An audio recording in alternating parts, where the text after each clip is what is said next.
on to the Cyclone Grenades from Airsoft Innovations. We have Carl here. Carl, what changes have been made since the first production of this? Everything has changed. The Cyclone operates on very different principles from the Tornado. I invented a whole new breach mechanism for this particular product, which has given this product very good ballistics. Tornado fires all of its pellets at 225 feet per second. Previously, the Tornado used to fire its pellets between 60 and 140 feet per second. With the first pellets being the slowest because they have less time in the barrel to accelerate. So this new one has a lot of punch. Cool. So operations and stuff, just it's easier to reload. Oh yeah. I'll go through the impact head mechanism. The Cyclone is being released with an impact head, and it comes with that twist spoon that I've been making for a while. So resetting the impact head's a lot easier than it was before. Before if you recall, the Tornado, we had this pin that went through the center line of the fuse head, and a stack of 4 separate parts. Well, to be honest, it was a little bit frustrating to reset. This new fuse head has no loose parts. So self-contained. Yeah, all self-contained. Cool.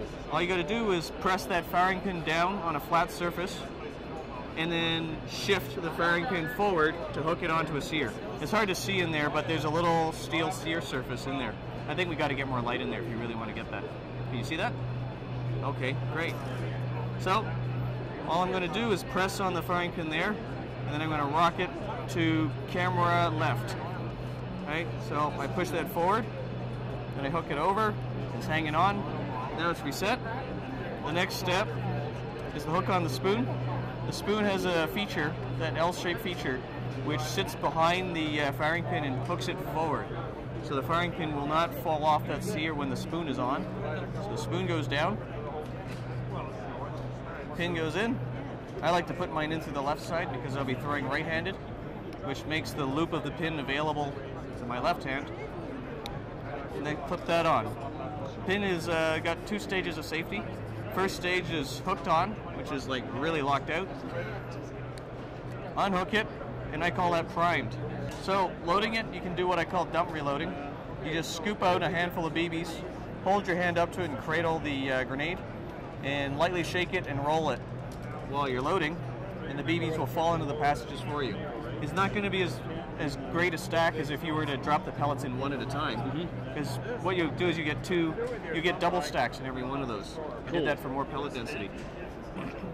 But nobody wants to drop them in one at a time. And the whole point of the feature is to make it much faster than putting on a plunger loader and having to squeak them in one at a time. The next step, after you've loaded BBs into it and gas, is to align this little feature on the end cap here and this depression on the main body. I have to admit, it's part of the design of the product that I dislike the most. It's a little bit fussy, but once you've done it a few times, you should be able to get the hang of it. But I admit, in user testing, this is the hardest part for everyone. Maybe it'll take you 2 or 3 times to get it right. But once you're there, you're there.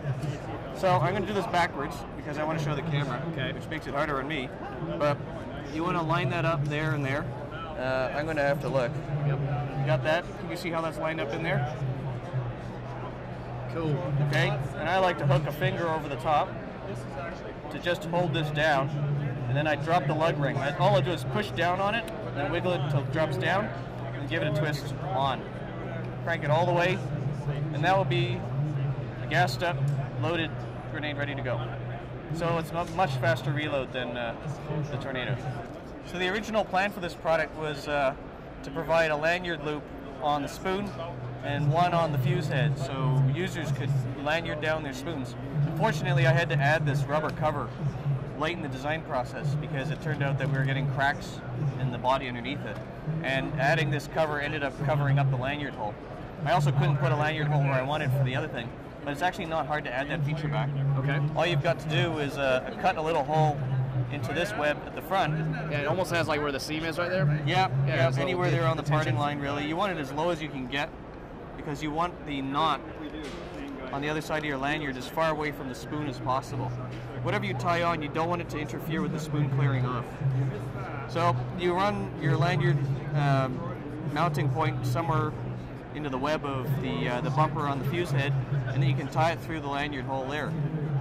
And that's a lanyarded on spoon. So We did plan to have these easy to lanyard, but because of design requirements, we kind of lost that feature. But it's not hard to bring back.